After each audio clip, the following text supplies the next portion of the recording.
नमस्कार सर्वांना. तुम्हा सर्वांचं माझ्या यूट्यूब चॅनलमध्ये स्वागत आहे. तर आज आपण मसूर डाळची रेसिपी बघणार आहोत. तर चला आपण वेळ न करता सुरुवात करूया. तर सर्वप्रथम एका कढईमध्ये 2 चमचे तेल टाकून घेऊन त्याच्यामध्ये जिरा आणि मोहरी टाकून व्यवस्थित तडतडून घ्यावे व नंतर त्यामध्ये कांदा टाकावे. कांदा मीडियम साईजचाच टाकावे, म्हणजे मीडियम साईजच्या कांद्यामुळे चव येते. तर नंतर आपण त्याला व्यवस्थित तळून घेणे. मसूर डाळ कोणाकोणाला आवडते ते सर्वांनी कमेंटमध्ये सांगा. मला तर पर्सनली खूप आवडते, खायला पण आवडते व बनवायला पण आवडते.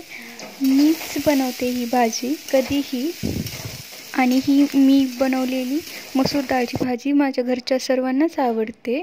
ते मला सारखं नेहमी म्हणतात ही भाजी कर म्हणून. कांदा व्यवस्थित तळून झाल्यानंतर त्यामध्ये लसूण अद्रकचं पेस्ट टाकावे व त्याला पण चांगलं भुनून घ्यावे.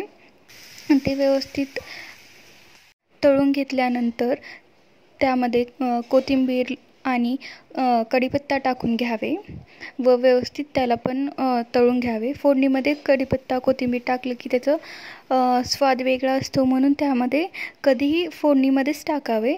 नंतर त्यामध्ये हळदी, लाल मिर्च हे टाकून घ्यावे व त्याला पण व्यवस्थित भुनून घ्यावे. नंतर मसूर डाळ टाकावे. मसूर डाळ ही धुवून ठेवावी थोडा वेळ आणि नंतर टाकावी. त्यामध्ये मसूर डाळ टाकून व्यवस्थित त्याला पण परतून घ्यावे, म्हणजे मिक्स करून घ्यावे.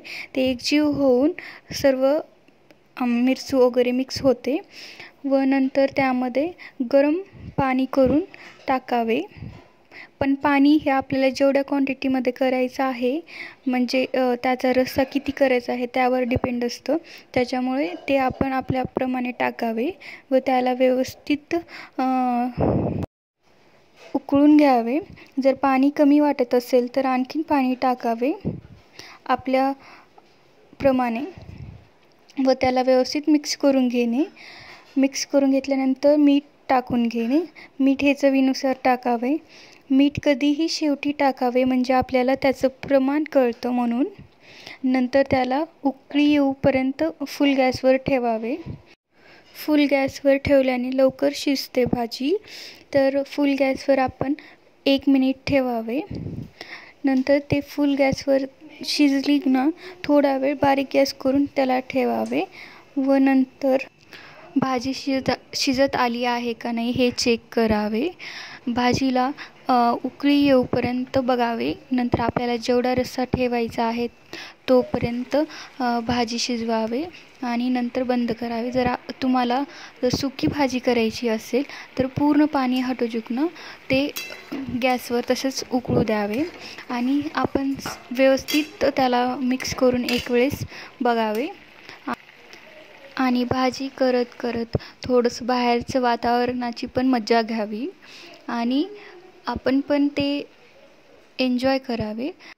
शेवटी एक वेळेस भाजीला व्यवस्थित मिक्स करून घ्यावे आणि बघावे आणि नंतर भाजी एका प्लेटमध्ये किंवा कशामध्ये तरी काढून घेऊन प्लेटिंग करावे आणि ह्या भाजीचा आनंद घ्यावा. थँक्यू.